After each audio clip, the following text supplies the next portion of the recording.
नमस्कार दोस्तों, इस वीडियो में हम लोग बात करेंगे फिर से आईआरसीटीसी में हम लोग को आज बहुत ही बड़ी गिरावट देखने को मिली है। करीब 13% का गिरावट हम लोग को आईआरसीटीसी में ही देखने को मिला है। और फिर बात करें तो और भी क्वालिटी स्टॉक्स का, तो आईएक्स, डीमार्ट और दीपक नाइट्रेट में गिरावट जारी है। तो इसका क्या रीज़न है, कैसे हम लोग को आगे प्रोसीड करना है। अगर आपने स्टॉक बाई कर लिया है और आप फंस चुके हैं तो वीडियो के अंत तक बने रहिए। हम लोग चार्ट पे देखेंगे कैसे हम लोग को क्या करना है, बाई करना है और भी एवरेजिंग करना है, एग्जिट करना है, क्या करना है। इसलिए वीडियो के अंत तक बने रहिए, आपको बहुत ही फायदा होगा। एक और बहुत ही बड़ा मिथ होता है दोस्तों कि अगर क्वार्टरली रिजल्ट अच्छा आता है तो ये कहा जाता है बहुत सारे ब्रोकरेज हाउसेस के द्वारा कि स्टॉक का प्राइस बहुत ही ऊपर जाएगा। तो ये बहुत ही रॉन्ग कंसेप्ट है, ऑलवेज ट्रू नहीं है। इसमें बहुत ही कंट्राडिक्शन है कि क्वार्टरली रिजल्ट अच्छा आएगा तो ऊपर जाएगा और क्वार्टरली रिजल्ट खराब आएगा तो स्टॉक गिरेगा। ये बहुत ही बेसलेस आर्गुमेंट है जो कि हम लोग देखेंगे। बहुत सारे यूट्यूबर्स और भी जिनको अच्छे से चार्ट का नॉलेज नहीं है वो यही बात बोलते हैं।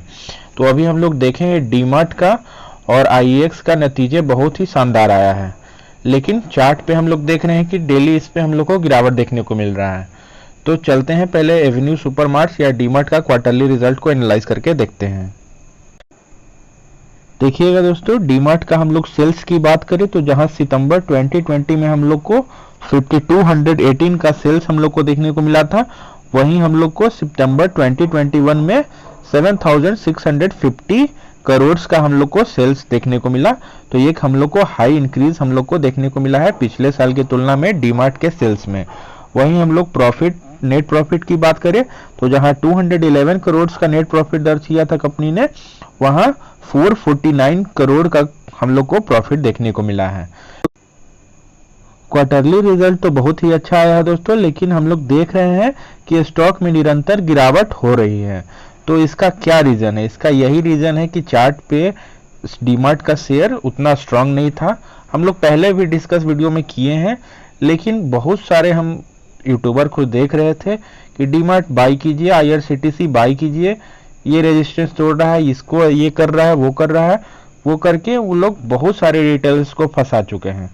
तो यही हम आज बात करेंगे कि आप लोग को कैसे खुद से एनालाइज करना है, किसी का बिना हेल्प लिए, कि हम लोग चार्ट खुद से एनालाइज करके देख सके ताकि हम आगे आने वाले समय में गलती ना करें। तो ये आपको स्टेटमेंट आप देख रहे होंगे कि डीमार्ट में ऑल द वे यहाँ पे प्रॉफिट बढ़ रहा है लेकिन स्टॉक गिर रहा है। और अगला स्टॉक की बात करें तो आईएक्स का शेयर है, बहुत ही क्वालिटी शेयर है, जहां पावर कंपनीज अपना ट्रेडिंग करता है, एक एक्सचेंज का प्लेटफॉर्म है और बहुत ही डेप्थ फ्री और क्वालिटी शेयर है। इसमें तो इन्वेस्टमेंट करने से हम लोग को फायदा ही होगा, लॉन्ग रन में घाटा नहीं हो सकता है। तो लेकिन बात करें कि अभी स्टॉक का पीई एक भी मैटर करता है। पीई तो ऐसे हम बोलते हैं जहां पे ग्रोथ है वहां पे पीई मैटर नहीं करता है, लेकिन सेम डीमार्ट में भी हम लोग देखे थे, मतलब 200 का पीई पे वर्क कर रहा था। तो इतना हाई पीई पे भी वर्क करना इम्पॉसिबल हो जाता है कभी कभी स्टॉक को, तो इसलिए करेक्शन होगा। केमिकल के सारे स्टॉक्स में हम लोग को यही देखने को मिल रहा है, हाई पीई है, लेस ग्रोथ है। तो अगर हाई पीई है तो हाई ग्रोथ होना चाहिए, तभी स्टॉक टिकता है, नहीं तो फॉल करता है। और चार्ट पे भी चार्ट पैटर्न बहुत ही ज़्यादा इंपॉर्टेंट होता है। तो आईएक्स का हम लोग क्वार्टरली रिजल्ट देखते हैं। बात करें हम लोग आईएक्स की क्वार्टरली रिजल्ट की, तो जहां सेल्स में हम लोग को पिछले साल सितंबर में 71 करोड़ का जहां सेल्स था, वहीं इस साल 2021 में बढ़ के हो चुका है सेल्स 109 करोड़। तो हम लोग को इसमें स्टीप जंप सेल्स में हम लोग को देखने को मिल रहा है। उसी तरह नेट प्रॉफिट की भी बात करें तो जहां 47 करोड़ पिछले साल प्रॉफिट हुआ था आईएक्स को, वो इस साल बढ़ के हो चुका है 78 करोड़। तो नियर अबाउट हम लोग बोल सकते हैं 70-80% तक इंक्रीज कर गया प्रॉफिट, और सेल्स भी हम लोग को अच्छा ग्रोथ देखने को मिला। लेकिन चार्ट पे हम लोग देख रहे हैं बहुत ही ज़्यादा गिरावट देखने को मिल रहा है। तो ये बात आपको ट्रू होता है कि कभी भी क्वार्टरली रिजल्ट बेसिस नहीं होता है स्टॉक का बढ़ने का, ये बहुत ही फॉल्स मेथड है। हाँ, अगर सेंटीमेंट अच्छा है, चार्ट पे अगर बुलिश है सिग्नल और क्वार्टरली रिजल्ट अच्छा आता है तो ऊपर स्टॉक और भी जाएगा। और सेम कन्वर्स ट्रू होता है कि अगर मान लीजिए डाउन ट्रेंड में स्टॉक है और न्यूज़ भी आ गया कि क्वार्टरली रिजल्ट खराब है, तो और भी स्टॉक नीचे आ जाता है। तो ऐसे जनरलाइज हम लोग को कभी नहीं करना है कि क्वार्टरली रिजल्ट अच्छा आएगा तो प्रॉफिट अच्छा, मतलब हम लोग को शेयर रिटर्न में भी मिलेगा। ये बहुत ही गलत बात। तो पहला स्टॉक हम लोग जिसका चार्ट एनालाइज करके देख रहे हैं दोस्तों वो है IEX, और हम लोग जेरोदा का चार्टिंग प्लेटफॉर्म यूज़ कर रहे हैं। और हम लोग 3 इंडिकेटर्स का यूज़ करते हैं। एक 20 का मूविंग एवरेज है जो कि आपको ब्लू लाइन शो कर रहा होगा, और एक 200 डेज का मूविंग एवरेज है जो कि आपको पिंक लाइन शो कर रहा होगा। और तीसरा इंडिकेटर हम लोग लगाते हैं पिवट लाइन्स। पिवट लाइन बोलते हैं कि अगर ये सपोर्ट या रेजिस्टेंस बेसिकली बताता है। अगर प्राइस अपवर्ड मूवमेंट करेगा तो प्राइस को रेजिस्टेंस देता है पिवट लाइन, अगर डाउनवर्ड मूवमेंट करेगा तो प्राइस को सपोर्ट देता है पिवट लाइन। इतना तक क्लियर है। और स्टडी सेक्शन में तीनों इंडिकेटर्स आप लोग लगा सकते हैं। तो पहला हम लोग स्टॉक देख रहे थे IEX। अभी हम लोग IEX में हम लोग देखे थे दोस्तों कि कुछ दिन पहले ही 2:1 का बोनस दिया था, मतलब एक शेयर के बदले 2 और शेयर आपको एक्स्ट्रा मिल जाएंगे। ये शेयर बोनस शेयर हमको समझ नहीं आता है क्यों इतने यूट्यूबर्स और बहुत सारे रिटेलर्स बहुत ज़्यादा एक्साइटेड रहते हैं कि हमको बोनस शेयर मिल रहा है। कोई फ़ायदा नहीं है इसका। ये मतलब नहीं है कि आपका शेयर का प्राइस बहुत ज़्यादा हो जाएगा, चाहे डबल हो जाएगा आपका पैसा, ट्रिपल हो जाएगा। बस नंबर ऑफ शेयर्स का काउंट आपका बढ़ जाएगा, लेकिन अगर चार्ट पे वीक है तो कोई न्यूज़ काम नहीं आता है, जो कि हम लोग देख रहे हैं। तो हम लोग क्या थंब रूल सीखे हैं दोस्तों कि हम लोग सीखे हैं कि 200 डेज के मूविंग एवरेज के करीब या बेस्ट होता है अगर नीचे बाई करेंगे तो हम लोग बड़ा अप मूव कैप्चर कर सकते हैं, हम लोग बहुत ही बड़ा प्रॉफिट उठा सकते हैं। और हम लोग ये भी सीखे थे कि 200 डेज से अगर प्राइस बहुत ही ज़्यादा दूर जाता है तो कुछ करेक्शन करता है, इसलिए बोले थे कि कुछ प्रॉफिट भी मिले तो कुछ हल्का फुल्का, मान लीजिए 10 स्टॉक है तो 3-4 स्टॉक आप प्रॉफिट बुक कर लीजिए।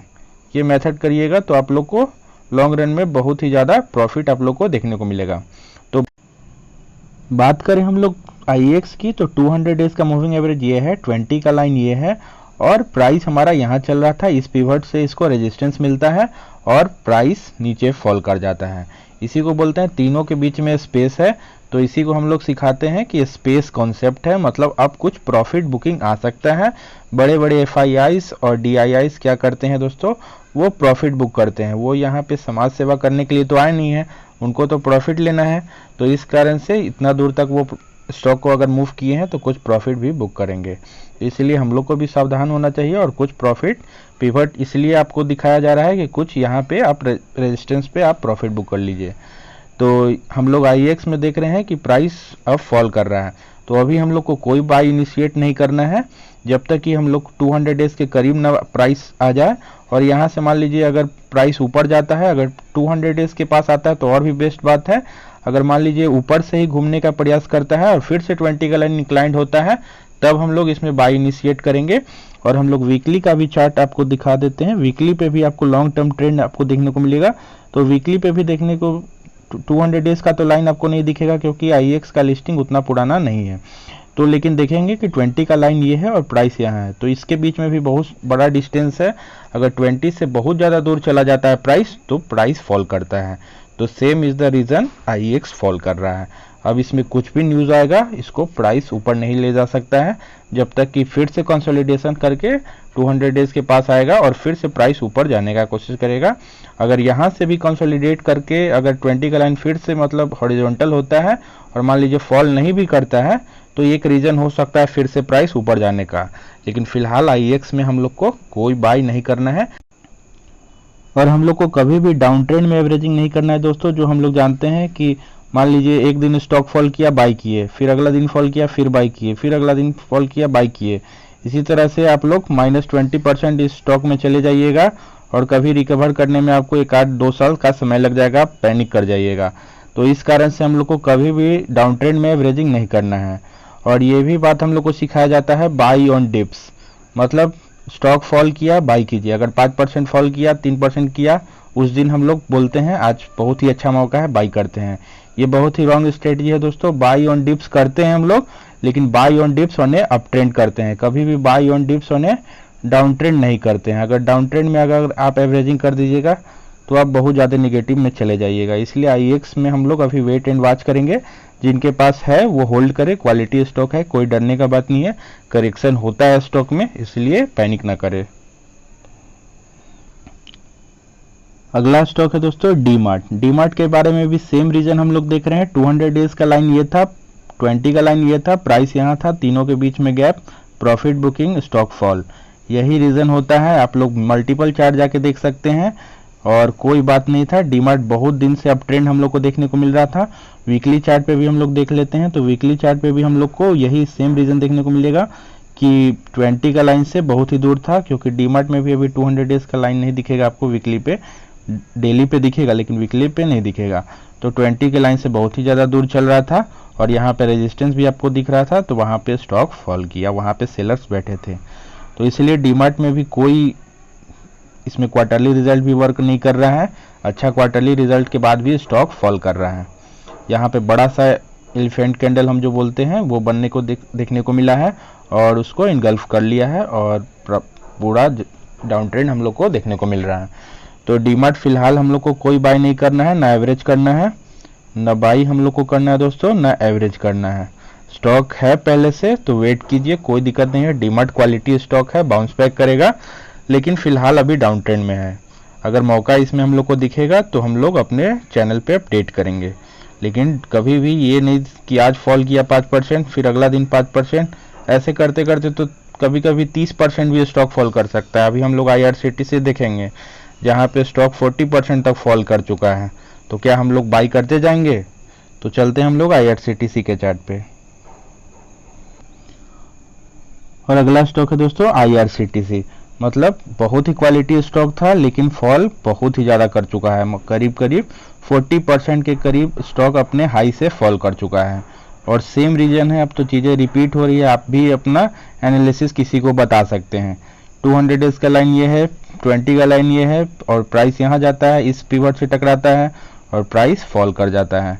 इसीलिए प्रॉफिट बुकिंग कितना इंपॉर्टेंट है यहाँ पर देख लीजिए। यहाँ पर अगर कोई मित्र हमारे कुछ प्रॉफिट या IRCTC में बुक करते तो वो अच्छा प्रॉफिट भी गेन करते और फिर उनको बाई करने का मौका भी मिल जाता। लेकिन बहुत सारे मित्र हमारे यहाँ पर तो बाई कर रहे होंगे और बहुत सारे यूट्यूबर्स को हम देखते हैं लाइफ टाइम अपॉर्चुनिटी बोलते हैं। यही लाइफ टाइम अपॉर्चुनिटी है कि रोज 10% गिर रहा है और हम लोग बाई कर रहे हैं और इसी को आप लोग बोलते हैं लाइफ टाइम अपॉर्चुनिटी है। 40% आपको डिस्काउंट पे स्टॉक मिल रहा है। फर्जी बातें हैं दोस्तों, अगर आप कंसेप्ट नहीं सीखिएगा तो स्टॉक मार्केट में लंबा लास्ट करना मुश्किल हो जाएगा। तो इसीलिए हम लोग यहाँ पे हम लोग बाई नहीं करेंगे, कभी नहीं करेंगे। Stock down trend, massive down trend में है, आने दीजिए 200 डेज की लाइन पे। कुछ कंसोलिडेट करता है तो हम लोग चार्ट एनालाइज करके देख लेंगे, एंट्री होगा तो करेंगे। क्वालिटी स्टॉक है, अगर किन्हीं के पास है तो डरने वाली बात नहीं है, होल्ड करे। थोड़ा करेक्शन है लेकिन इसीलिए दिक्कत हो रहा है क्योंकि पिछले साल से ही IRCTC में ट्रेंड नहीं चल रहा था और IRCTC का स्टॉक पूरा मैसिव बुल रन में था। तो समझने वाली बात थी कि दोस्तों कि ये सेंटिमेंट के कारण ही चल रहा है, कंक्रीट कुछ भी नहीं है, इसलिए ज़्यादा इसमें इन्वेस्टमेंट करने का समय नहीं था। सेल्स ग्रोथ और प्रॉफिट ग्रोथ दोनों निगेटिव में चल रहे हैं, आप जाके देख सकते हैं। इसीलिए फिलहाल हम लोग IRCTC में कोई बाई नहीं करेंगे। अगर पहले से भी स्टॉक है तो बाई ज़्यादा नहीं कीजिए, एवरेज कुछ नहीं करना है। अगर फंसे हुए भी हैं तो वेट कीजिए, आने दीजिए 200 डेज के लाइन पे, हम लोग फिर से इन्वेस्टमेंट का सोचेंगे। चलते हैं नेक्स्ट स्टॉक पे। लास्ट स्टॉक है दोस्तों दीपक नाइट्राइट। बहुत ही क्वालिटी शेयर था, केमिकल शेयर था और बहुत ही दिनों से 4-5 दिनों से हम लोग को बड़ा फॉल देखने को मिल रहा है। और इसमें भी हम लोग बात किए थे, एक पोर्टफोलियो का रिव्यू भी हम किए थे, तो उसमें हम ये बात बताए थे कि अगर दीपक नाइट्राइट किन्हीं के पास है तो कुछ प्रॉफिट बुक करें। हम देख रहे थे यहाँ पे रेजिस्टेंस इसको मिल रहा है और 200 डेज और 20 के लाइन के बीच में, दोनों के बीच में गैप है। तो इस रीजन में हम बोले थे कि प्रॉफिट बुक कीजिए। केमिकल स्टॉक का PE बहुत ही हाई जा चुका है, प्राइस बहुत ही ज़्यादा डबल ट्रिपल 4 टाइम्स 5 टाइम्स हो चुका है। ज़्यादा बाई मत कीजिए, लेकिन बहुत सारे रिटेलर्स फंस गए इसी कारण से, क्योंकि उनको ये मेथड पता नहीं था और यहाँ पे भी बाई किए होंगे, यहाँ पे बाई कर रहे होंगे, यहाँ पे कर रहे होंगे और यहाँ पे बाई कर रहे होंगे।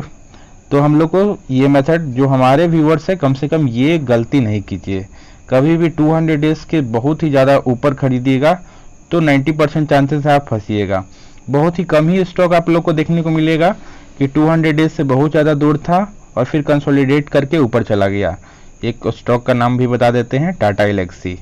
सेम इसमें कोई मौका हम लोग को पिछले 1 साल से देखने को नहीं मिल रहा है। स्टॉक ऊपर जाता है, कंसोलिडेट करके ऊपर चला जाता है, लेकिन ये 10% टाइम्स ऐसा होता है। 90% टाइम ऐसा ही होता है कि अगर दूर जाएगा तो करेक्शन करेगा। तो इसीलिए हम लोग को जो मेजॉरिटी टाइम होता है उस पर विश्वास रखना चाहिए।